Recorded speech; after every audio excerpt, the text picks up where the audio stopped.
Assalamualaikum warahmatullahi wabarakatuh. Hai guys, perkenalkan saya Anissa Rahmatia Palowa dengan NIM D03421001 dari Prodi Akuntansi semester 4. Nah, pada video kali ini saya akan membahas aspek pasar dan pemasaran. Nah, teman-teman, kalian tahu nggak sih apa itu definisi pasar dan pemasaran? Nah, di sini saya akan menjelaskan pasar adalah jumlah seluruh permintaan barang atau jasa oleh pembeli-pembeli potensial. Sedangkan Staton 1984 mendefinisikan pasar sebagai orang-orang yang mempunyai keinginan untuk puas, uang untuk berbelanja, dan kemauan untuk membelanjakannya.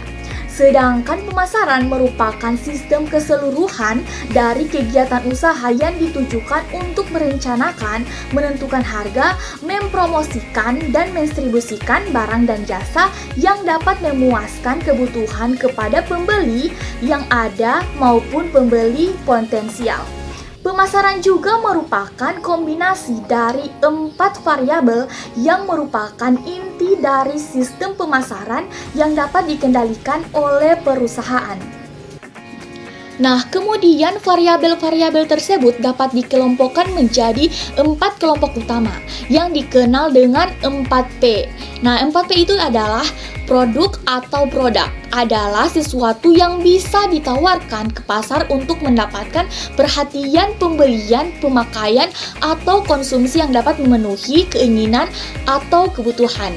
Sedangkan menurut swasta 1984, produk adalah suatu sifat yang kompleks baik dapat diraba maupun tidak dapat diraba, termasuk bungkus, warna, harga, prestis, perusahaan pengecer, pelayanan perusahaan dan pengecer yang diterima pembeli untuk memuaskan keinginan atau kebutuhannya. Produk yang dapat ditawarkan ke pasar dapat berupa barang atau jasa. Nah, yang kedua ada price atau harga. Nah, harga di sini adalah sejumlah uang atau barang yang dibutuhkan untuk mendapatkan kombinasi dari barang lain yang disertai dengan penerimaan jasa. Penentuan tingkat harga sangat menentukan keberhasilan sebuah bisnis. Oleh karena itu, analisis yang mendalam mengenai faktor-faktor untuk menentukan tingkatan harga diperlukan. Untuk menentukan harga pada umumnya, perusahaan mendapatkan tingkat harga menggunakan beberapa pendekatan penetapan harga. Nah, yang ketiga adalah promotion atau biasa kita sebut sebagai promosi. Nah, promosi ini menurut Staton 1994 adalah kombinasi dari periklanan, persuasive selling, dan alat promosi lainnya yang direncanakan untuk mencapai tujuan penjualan. Sedangkan menurut Coulter 1997 mendefinisikan bahwa promosi sebagai semua aktivitas yang dilakukan perusahaan untuk mengkomunikasikan dan mempromosikan produk pada pasar. Yang kemudian adalah place atau tempat distribusi.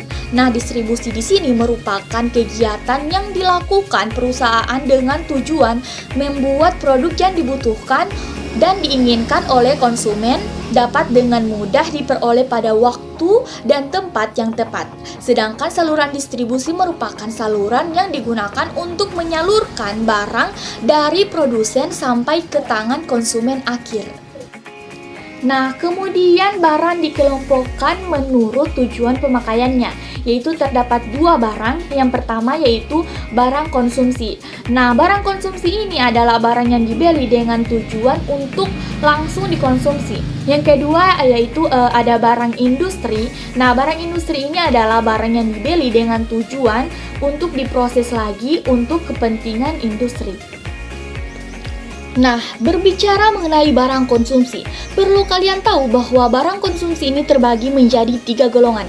Yang pertama yaitu barang convenient, adalah barang yang mudah pemakaiannya dapat ditemukan di berbagai tempat tersedia di setiap waktu. Yang kedua yaitu barang shopping, adalah barang yang proses pembeliannya harus dengan mencari terlebih dahulu atau tidak semudah barang convenient tadi. Dengan memproses pembeliannya memerlukan pertimbangan yang matang dengan mempertimbangkan kualitas, harga, kemasan, dan lain sebagainya. Yang ketiga yaitu matang barang spesial, adalah barang yang mempunyai ciri khas sehingga hanya tersedia di tempat-tempat tertentu. Nah, kemudian terdapat penggolongan barang industri. Yang pertama yaitu bahan baku.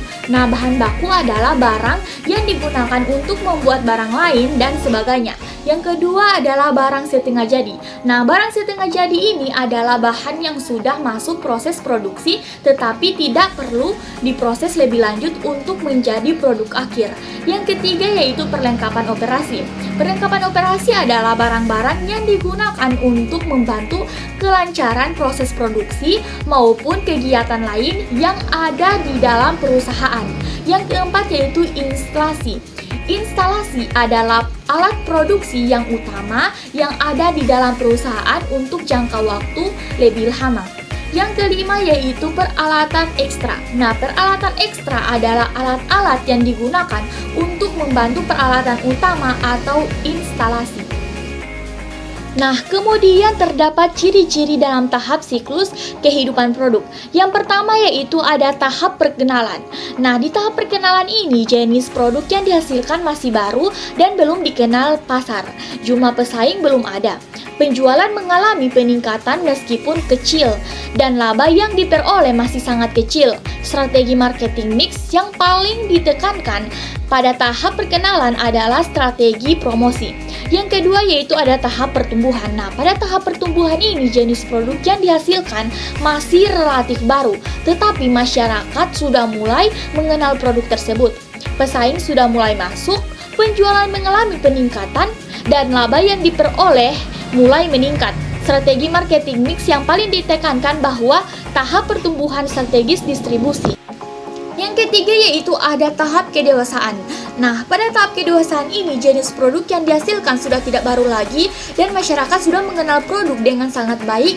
Pesaing sudah banyak, penjualan mengalami peningkatan, dan laba sudah sangat tinggi. Strategi marketing yang terdapat pada tahap kedewasaan ini adalah strategi harga. Yang keempat yaitu ada tahap kejenuhan. Jenis produk yang dihasilkan tidak baru lagi dan hampir semua masyarakat sudah mengenal produk tersebut dengan sangat baik. Penjualan masih meningkat dengan laju pertumbuhan yang menurun, pesaing sudah sangat banyak dan laba mulai menurun. Nah, strategi mix yang terdapat pada strategi tahap kejenuhan ini adalah strategi harga dan promosi. Terakhir yaitu ada tahap kemunduran. Nah, pada tahap kemunduran ini jenis produk yang dihasilkan sudah tidak baru lagi dan dapat dikatakan kuno dan hampir semua masyarakat sudah mengenal produk tersebut dengan baik. Pesaing sudah sangat banyak, penjualan terus mengalami penurunan dan laba mulai menurun. Strategi marketing mix yang terdapat pada tahap kemunduran ini adalah strategi produk. Nah, yang selanjutnya kita akan bahas pendekatan dalam penetapan harga. Yang pertama ada cost based pricing, yaitu penentuan harga berdasarkan biaya. Merupakan metode penetapan harga berdasarkan biaya yang dikeluarkan untuk menghasilkan produk. Yang kedua yaitu value based pricing atau penetapan harga berdasarkan nilai. Metode value based pricing merupakan metode penetapan harga dengan menggunakan satu preferensi nilai dari pembeli atau bukan biaya penjualan untuk menetapkan suatu harga. Yang ketiga yaitu competition based pricing adalah penetapan harga berdasarkan persaingan. Metode ini merupakan metode penerapan harga dengan mempertimbangkan harga yang ditetapkan pesaing. Nah, kemudian ada alat-alat promosi. Yang pertama ada advertising atau periklanan. Nah, definisi periklanan menurut Nichols dalam swasta tahun 1984 adalah komunika non-individu dengan sejumlah biaya melalui berbagai media yang dilakukan oleh perusahaan, lembaga non-laba, serta individu-individu. Yang kedua yaitu ada personal selling atau penjualan perorangan. Adalah kegiatan penjualan yang dilakukan oleh para wiraniaga yang mencoba membujuk pembeli untuk melakukan pembelian. Yang ketiga yaitu public relation atau publisitas, merupakan suatu kegiatan secara tidak langsung di mana produk atau jasa suatu perusahaan diperluaskan oleh media komunikasi tanpa disponsori oleh perusahaan. Nah, selanjutnya yang kita akan bahas yaitu saluran yang dapat digunakan untuk menyalurkan produk dari pihak produsen ke tangan konsumen. Yang pertama yaitu ada pedagang. Nah, pedagang di sini merupakan perantara yang memiliki hak penuh atas barang yang diperjualbelikan. Pedagang dikelompokkan menjadi dua, yaitu pedagang besar dan pengecer. Pedagang besar adalah pedagang yang membeli dan menjual kembali barang dagangannya kepada pengecer. Pedagang lain, pemakai industri, pemakai lembaga, dan pemakai komersial, serta tidak menjual dalam volume yang sama kepada pemakai terakhir. Sedangkan pedagang kecil adalah pedagang yang menjual barang dagangannya kepada konsumen akhir untuk kepentingan pribadi atau non-bisnis. Yang kedua yaitu ada agen. Nah, agen merupakan perantara yang tidak mempunyai hak milik atas barang yang diperjualbelikan. Agen dikelompokkan menjadi dua, yaitu agen penunjang dan agen pelengkap. Nah, agen penunjang adalah agen yang ikut terlibat dalam pemindahan barang dari produsen sampai ke konsumen. Sedangkan agen pelengkap tidak secara aktif terlibat dalam proses pemindahan barang dari produsen ke konsumen. Nah, yang selanjutnya ada strategi pemasaran. Yang pertama yaitu ada segmentasi pasar atau segmenting, yang merupakan kegiatan membagi-bagi pasar yang bersifat heterogen dari 1984, pasar suatu produk yang beraneka ragam baik terlihat dari sisi kebutuhan suatu produk ke dalam satuan-satuan pasar atau segmen pasar yang bersifat homogen, ada swasta, keinginan maupun dari daya beli.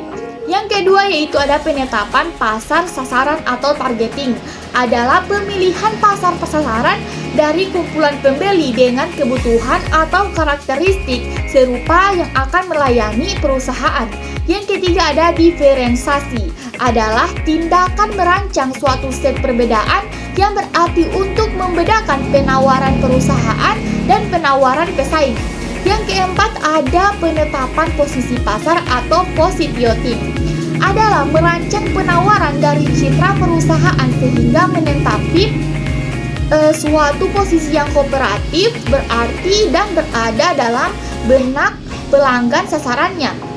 Oleh karena itu, positioning merupakan faktor utama dalam meningkatkan kekuatan pasar perusahaan di suatu pasar tertentu dibandingkan dengan pesaing-pesaing lainnya.